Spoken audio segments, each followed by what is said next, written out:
डूंगरपुर जिले की पंचायत समिति दोवड़ा की ग्राम पंचायत वलोता के सरपंच कांतिलाल रोत ने आरजीएम न्यूज के माध्यम से बताया कि महानरेगा योजना से 5 पक्के चेक डैम निर्माण किए गए वे 2 शमशान घाट निर्माण कार्य प्रगति पर चल रहे हैं। एसएफसी टीएफसी मत्स्य सितेला राजकीय प्राथमिक विद्यालय वलोता, राजकीय उच्च माध्यमिक विद्यालय भवन और डोलवर उपली आंगनवाड़ी भवन का चायनामेट कार्य करवाया गया। 2 पुलिया निर्माण वलोता राजकीय उच्च माध्यमिक विद्यालय परिसर में मॉडल शौचालय निर्माण, पंचायत परिसर में सार्वजनिक शौचालय निर्माण किया गया और डोलवर बस स्टैंड पर भी शौचालय निर्माण करवाया गया और अब तक 4 प्रधानमंत्री आवास पूर्ण किए जा चुके हैं। तो आइए जानते हैं मोहन नायक के साथ खास मुलाकात में सरपंच कांतिलाल रोत के अपनी ग्राम पंचायत में विकास और समस्याओं के प्रति विचारों को। नमस्कार, मैं हूं मोहन नायक और आप देख रहे हैं आरजीएम न्यूज़ चैनल। हमारे न्यूज़ चैनल की टीम आज डूंगरपुर जिले की पंचायत समिति दोवड़ा की ग्राम पंचायत वलोता और यहां के सरपंच हैं कांतिलाल जी रोत जो हमारे साथ में मौजूद हैं। और मैं ये भी बताना चाहूँगा कि कांतिलाल जी दूसरी बार लगातार सरपंच बने हैं, तो इनसे जानते हैं कि इनकी पंचायत के अंदर क्या समस्या हैं, क्या मुद्दे हैं, इन खास मसलों पे बात करते हैं। तो सरपंच साहब, आपका हमारे चैनल में स्वागत है। आपका भी स्वागत, यहाँ पर आए। नमस्कार साहब। तो सरपंच साहब, सबसे पहले अपन विकास की बात करते हैं। तो आपके कार्यकाल में अभी वर्तमान में महानरेगा योजना में क्या काम चल रहे हैं? अभी वर्तमान में महानरेगा में हमने चेक डैम चल रहे हैं और दूसरे जो सारा का विकास योजना में हमें 4 काम स्वीकृत करा रखे हैं और शमशान घाट 2 स्वीकृत कर रखे हैं, 2 अभी भेजने हैं, वो दिए हैं। तो महानरेगा में आपने कितने लोगों को अभी तक मतलब रोजगार दिया है? महानरेगा में अभी हमारे 1000 लेबर चल रही है वर्तमान में। उससे पहले हमारे कम 20 थी, तो वो कम थी, अभी बढ़ी है। तो इसके बाद में अपन बात करते हैं आरडी अकाउंट में, एसएफसी टीएफसी में। इसमें इस योजना में आपने मतलब पंचायत में क्या विकास किया है? इसमें हमने चाइना मेजिंग कार्य स्कूल का और आंगनवाड़ी का करवाया है और 2 जगह पुलिये कराए हैं। ठीक। तो मॉडल शौचालय भी मिले थे आपकी पंचायत के अंदर, तो ये शौचालय कितने बनवाए आपने?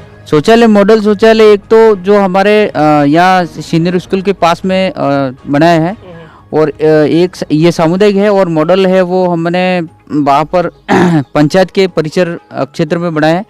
और एक शौचालय 50,000 का था, वो भरतपुर बस स्टैंड पर जो लोग आते जाते हैं उनके लिए सुविधा के लिए बस स्टैंड पर बनवाए।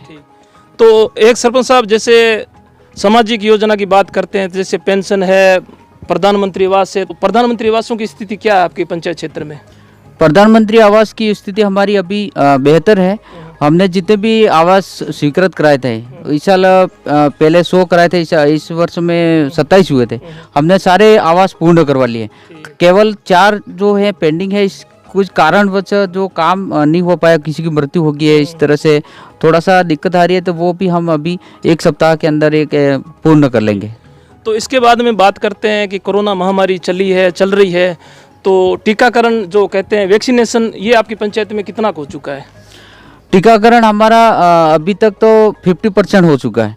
जो पहले लोग नहीं कर रहे थे, लेकिन जैसे जैसे हमने पूरी कमेटी बनाई और पूरी पंचायत स्तर पे हमने विजिट किया, सर्वे कराया, लोगों को जानकारी दी। पहले हमने स्वयं लगाए और हमारे वार्ड पंचों ने लगाए और कुछ लोगों ने इस तरह से लगवा के फिर उनके सामने गए, तब जाके उन्होंने दूसरे लोग तैयार हुए। अब धीरे धीरे लगवा रहे हैं। अब खुद लोग कह रहे हैं कि भाई वैक्सीनेशन कब होगा, कब हम आएंगे, वो खुद आ रहे हैं।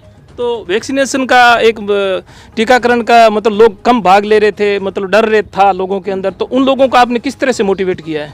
हमने टीकाकरण लगवाए, लोगों को तैयार किए, उससे कुछ नहीं होता है, ये हम खुद लगा रहे हैं। इस तरह से हमने जो पहले जो लोग थे उनको पहले लगवाए और फिर वो लगाए, बुजुर्ग लोग थे उनके पहले लगाए, तो उसके बाद दूसरे 45 प्लस वाले के लगाए और इसके बाद 18 प्लस वाले भी जो नवयुक्त थे उन्होंने आकर और उत्साहित किया। और हमने घर घर जाके भी सर्वे भी की, लोगों को समझाया। और हमारी पूरी कमेटी और पंचायत स्तर पर हमने 8-10 बार बैठक करके सारे मेटों को इकट्ठा किया, वार्ड पंचों को इकट्ठा किया और इसके बाद आंगनवाड़ी कार्यकर्ता और स्कूल टीचर वगैरह सब मिल के पूरी जानकारी हमने एएनएम वगैरह सब करके। तो सरपंच साहब, अपनी पंचायत के अंदर और क्या समस्या है मेन? मेन समस्या हमारे एक तो डोलवर से वहाँ डोलवर उपली से भरतपुर स्कूल तक जाने के लिए वहाँ बीच में पूरा गांव पड़ता है, वहाँ कच्ची सड़क है और बारिश के टाइम में और जाने आने में बहुत दिक्कत है।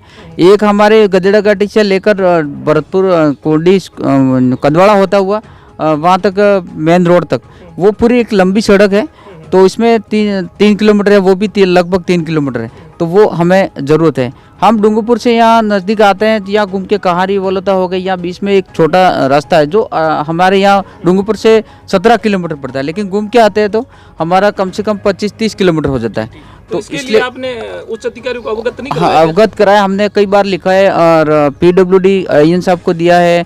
इसलिए मंत्री जी जो हमारे यहाँ आए थे, जनजाति मंत्री जी अर्जुन जी मीणा, उनको भी हमने एप्लीकेशन दी थी। और इसके बाद हमारे स्कूल सीनियर स्कूल का उसका जो गिर गया है, तो उसके लिए रामसा में हमें दिया था, उनको भी दिया था, अभी तक वो भी नहीं हुआ है। तो सरपंच साहब, आप लगातार दूसरी बार सरपंच हैं, तो फील्ड के अंदर आपको कौन कौन सी समस्याएं का सामना करना पड़ रहा है पंचायत क्षेत्र के विकास कार्यों में? हमने फील्ड में अभी बजट क्षेत्र में हमें ज़्यादा समस्या आ रही है, क्योंकि महानरेगा का भी जो भुगतान हो रहा है मटेरियल का, वो बहुत लेट हो रहा है, इसलिए वो माल डालने में है। और जो जहाँ इस क्षेत्र में हमारा जो पंचायत है पूरा पहाड़ी क्षेत्र है और पूरे 9 वार्ड हैं, और इसमें ज़्यादा 2 गांव बड़े हैं, रेवेन्यू गांव हैं तो 2 ही बड़े हैं, तो दोनों गांवों में हमारे यहाँ पर जो बजट TSP SFC का जो भी आता है वो भी कम पड़ रहा है, तो इससे हमारे पूरे काम नहीं हो पा रहे। तो आप सरकार से क्या मांग करना चाहेंगे? सरकार से हम ये मांग करना चाहिए, इसका एक तो इसमें बजट की बढ़ोतरी की जाए, और जो महानरेगा जो कार्य चल रहे हैं उसमें दिन है, उसमें बढ़ोतरी हो लोगों के लिए। तो सरपंच साहब, हमें समय देने के लिए धन्यवाद। धन्यवाद आपको भी। तो ये थे कांतिलाल जी रोहत सरपंच साहब, जिन्होंने बताया कि सरकार का बजट समय पे मिलता रहे और तो हम अच्छा काम करेंगे और सरकार की जितनी भी जन कल्याणकारी योजनाएं हैं ग्रामीणों तक पहुंचाएंगे। मेरे सहयोगी दीपक के साथ मोहन नायक की रिपोर्ट।